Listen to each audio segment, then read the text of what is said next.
So, Tom, let's start with you. Have you all got mics? Yeah, you have to share them. So, Tom, I just want to know what recesses of your imagination this came from, and did you get any chemical assistance?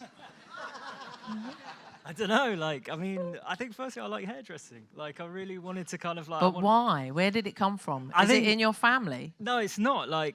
It's weird, right? I was at art college and I got told to quit art college and become a hairdresser, so that might have sown the seed at some point, but then I went and did film instead. But it's kind of I don't know, I just like the kind of there's something that's, absurdist comedy, something that I kind of value quite a lot, and I look back at the kind of heritage that Britain's got in absurdist comedy, and it's something that you get where you take something so ludicrously serious that's plainly absurd and ridiculous, and that's when you kind of can build something that's comedic and funny. And I think you only take it seriously when you genuinely love it.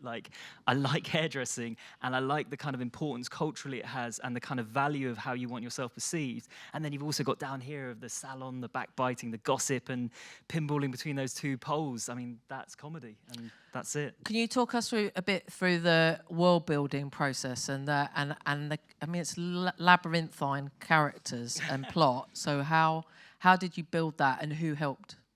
I mean, it's obviously an incredible cast. We spent, the film shot in 9 days, which sounds mental when you say it, but it's kind of amazing. It's because you have an incredible amount of support and backup. You have so many people, not least everyone standing on here, and I'm so incredibly thankful. And it's you are there in those weeks of we did a Zoom where I went up there with the Zoom in my hand on the laptop, and then my phone here, walked around the entire space and filmed the whole film.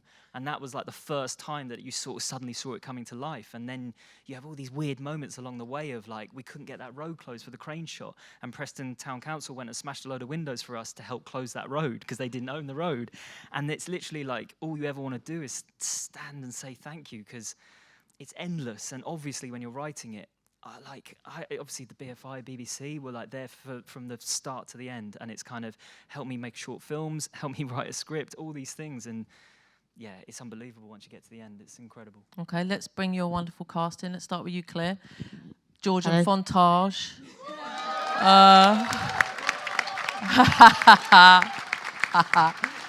What helped you build your character?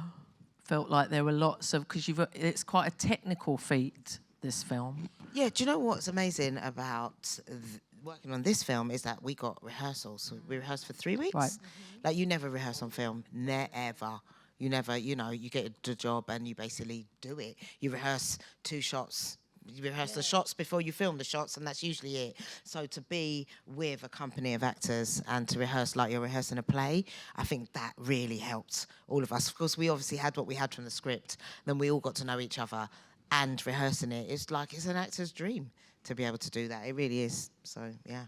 And Tom, let's actually just bring everyone in. Yeah. Can you walk us through your cast of characters and what you like? Yeah. Pass the mic along. I think people are going to have to say them. Fine. So our names and what characters we played? No, just how you built your character, really. Well, my character mentions that she's from South London, Catford. And so, and I went to school in Catford, so it was very close to home, which was lovely. So it was really nice to play somebody who felt very familiar, not necessarily me. So I was able to kind of pull on people that I knew, and that was really lovely. It was really, really beautiful. Wonderful. Thank you. Darrell, you had quite a look. How much did all of the accoutrements help? I supplied everything. Did you? Yeah, all the jewellery, and I did my own hair, and I found everything on eBay.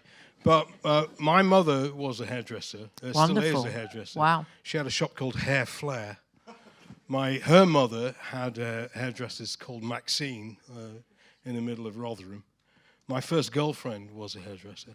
My dad's second wife was a hairdresser. Wow, you're steeped in it. Yeah, so, it was something that, a town like Rotherham, that lots of people could, as she says, you can go and do it without any qualifications, and it's a pretty secure thing to choose as a career. So, yeah, I avoided it. I just can sort of reiterate what Darrell said, really. I'm from a family of hairdressers as well. My dad is a hairdresser. My sister is a hairdresser. My aunties and uncles are hairdressers. Tom, did you know this? I didn't know. It was. But also, my son is a hairdresser. 25 years, yeah. That's not something. So yeah, I mean, I remember being sort of like I did my work experience at 16 with my dad at his salon. I used to get dragged around to all of these sort of different hairdressing competitions and all that sort of stuff as well. So I felt like I knew the world quite well.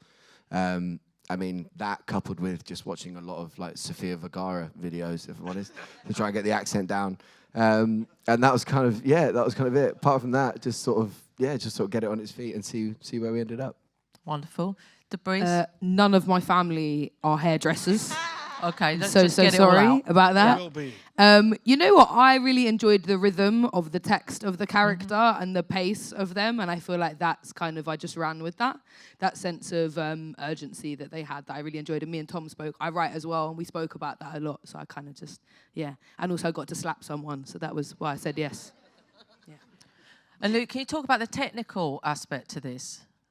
The technical aspect. Yeah. In what sense? Just in terms of it's quite a feat of knowing where the camera is in a way that I mean, is it felt unusual. a lot like theatre. Like Yep. at times, scenes would come into us. So we'd be in one of the rooms and we'd hear the scene coming, and there'd be like a runner hidden behind a sofa saying, "They're coming, they're coming." We'd all have to like amp ourselves up for the scene to come. And a lot of us have theatre experience, and that was really exciting. It made it exhilarating to film and gave it a liveliness and an urgency, I think.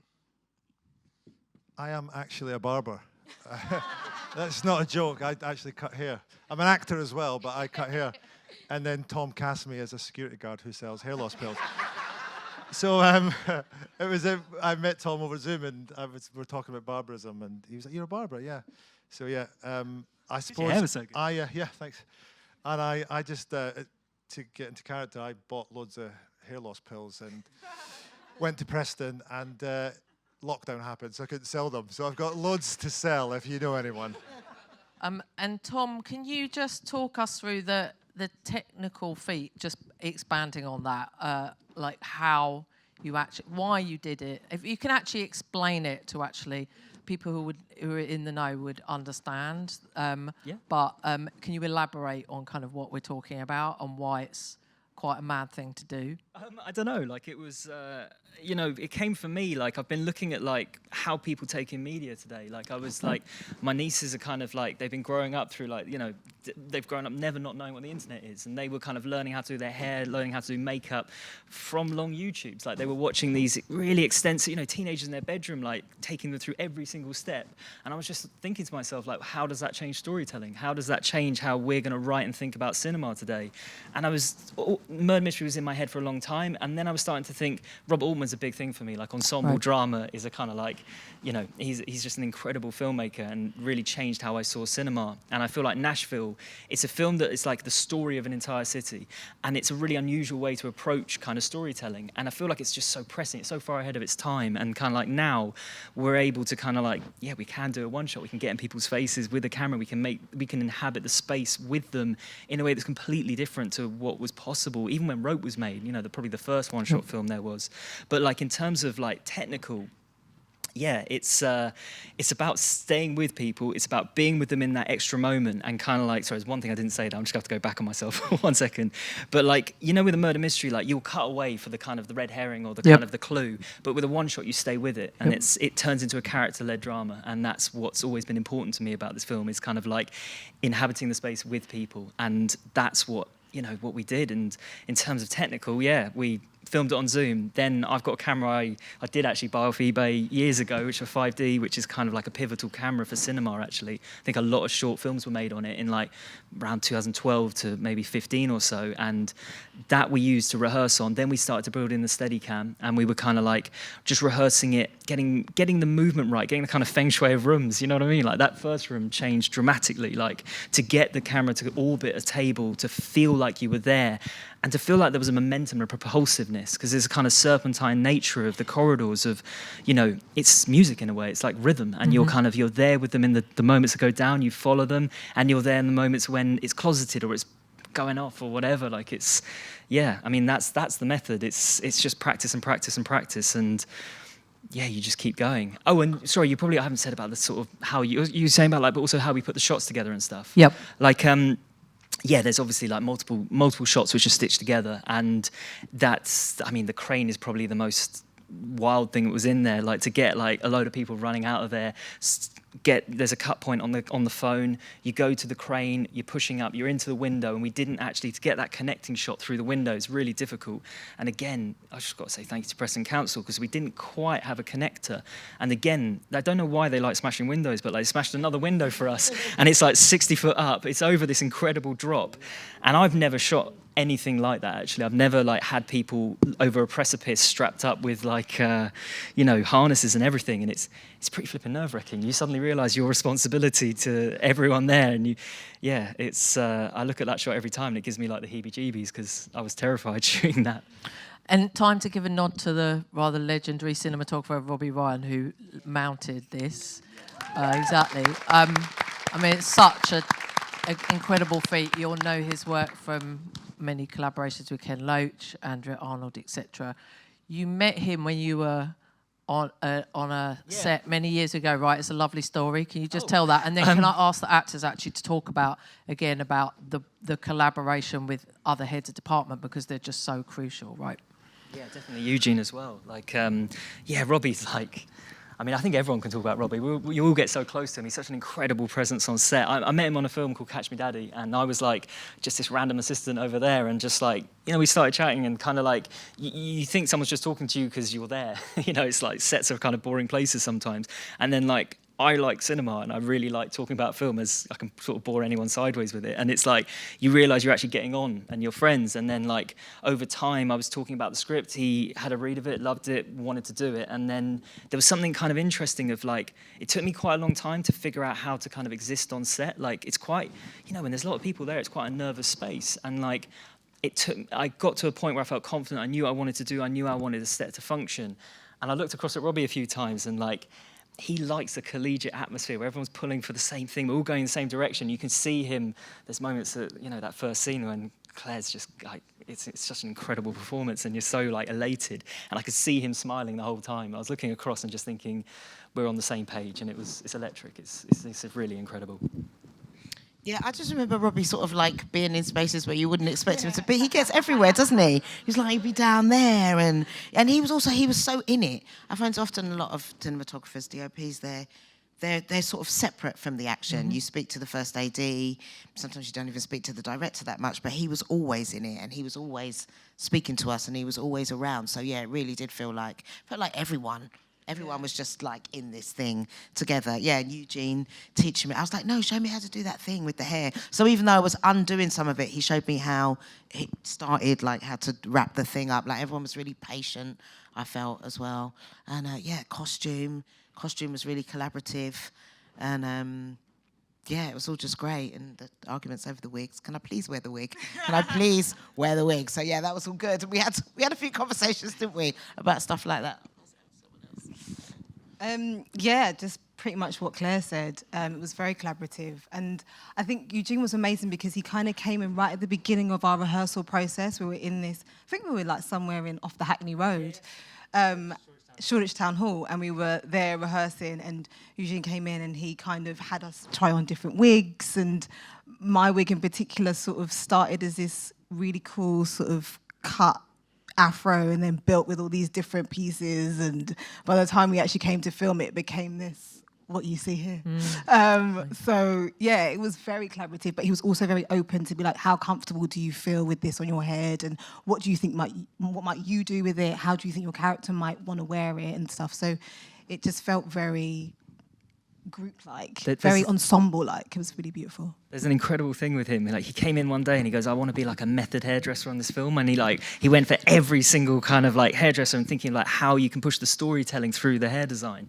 And it was like an amazing conversation. Like, you know, I came in with ideas, but working with Eugene's like, it's like riding a bull. Like, you're going to get what you're going to get, and all you say is bigger. And it's a real, like, it's really special. But he had this thing, obviously Divine, like, she starts off, she's quite nervous, and she's kind of like, she's the coming force in the industry at that moment. And like her story is kind of almost subtextual at times. It's told through the hair. You can see the skill that's involved in that first cut. But then like it's her moment, that brief moment of her on stage where you're like, yeah, she's going to take this over. And she's done this incredible Barbarella hairstyle. And yeah, he was just thinking about it narratively actually. And then Robbie started to reflect it in the lighting. Like a lot of the lighting is taken from the hair, and it's thinking about how we can kind of match those colors and how we're lighting and painting. Sorry. He'd always got his sleeves rolled up, hadn't he? And he was always thinking about something. He never really stopped. Like the scene in the kitchen at the end, that was really tough.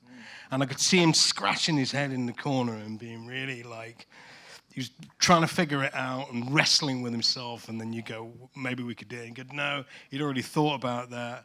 He'd have to try and do something, and then we'd do it again, and it wasn't good enough for him. But eventually he figured out, and he was, every second of the day, really, of every day, he was either looking through a lens, or he was taking a still, or he was trying to like. Because he's an on-set photographer. Yeah, yeah, totally. We had to make the money go a long way. You know, he rolled his sleeves up proper and got on with it. And Nick, Debreeze, and Luke, what was the ending like to film? It's very dark moment, and then it's joyous. I thought you were talking about. Did you think it was going to work? I thought you were talking about that dance when you said the ending, which I was not. That was Luke's favourite part of the whole thing. Yeah, he'll do it again now for you. Yeah, if you want. no, I really won't. Yeah, the ending. I mean, the ending was actually we actually shot the ending once already, and then I was technically wrapped. I was given the wrap, so I remember I was in my hotel room, and I get a phone call late at night, and it was sort of like the night that the whole movie was due to wrap, and I get a phone call late at night because everything was shot over a night shoot. I remember getting a phone call at like 11 p.m. and I genuinely thought I was getting a phone call to say, "What time are you coming down for like the wrap drinks?" Like, we're all going to have a bit of a party. And it was like, we need you back in, we're reshooting the scene. And it was, I mean, to say that I was sort of taken unawares and annoyed is sort of slightly an understatement of the year, I guess. But I was, so I sort of got myself round to it. And actually, when we finished, I actually didn't even stick around at the wrap party for very, very long because I was sort of like I felt emotionally drained. I just wanted to go home and go to bed. But I was very grateful for being called back in to do it again because I feel like we definitely got something better than what we did originally. So yes, Debreeze, thank you. Yeah, it was really nice, the momentum of the film picking up at the end, and that whole chasing sequence where me and Inez are chasing him, and that whole sequence, was really fun. There's a few sequences that were quite long that we had to do over and over and over again to really get the pace. And if you've not seen a Steadicam before, it does kind of look like this dragon attached to a person, and how many times we had to rehearse that and being told where to go when. And it was really fun actually. I feel like we were in that kitchen for a long time drilling those scenes, but when we did nail it, the thing with this movie is it's so much like a poem. And so I felt like sometimes I wouldn't get a sequence, and then when all the line breaks kind of sat where they should be, suddenly it made sense.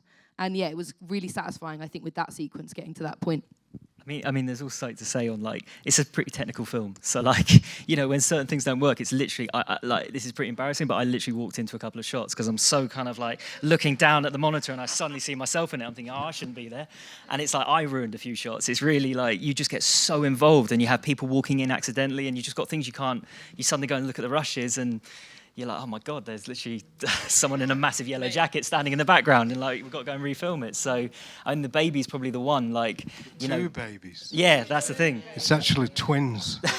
There's two babies, actually only one in the film, because one cried on every single take, literally killed an entire day. And then we got the other one in, and the other one was like sweetness and light, never anything. This guy knew where the camera was. It was ready constantly. But it's obviously on when you're shooting for those 9 days, to lose a day for a baby was a little bit mental, put a lot of pressure on us. And it's incredible that we got to it. Great babies in the end, though. I think we need to wrap, I'm afraid. It's getting late. But the film is released in cinemas across the UK this Friday. And then on Mubi from August. And so please tell your friends. And take a bow to our fabulous cast and writer-director Tom Hardiman. Last words to Tom. Actually, I first want to say thank you to everyone here, but really, thank you so much. It's late on a Monday night. I really appreciate your time, so really, thank you so much. And shout out to Mike Elliott, stand up the producer. The producers never really get the chance to take a bow. Where are you, Mike? Mike, can you wave? Go on, that's it. Big up to the producer. Thank you, everyone. Thank you for coming.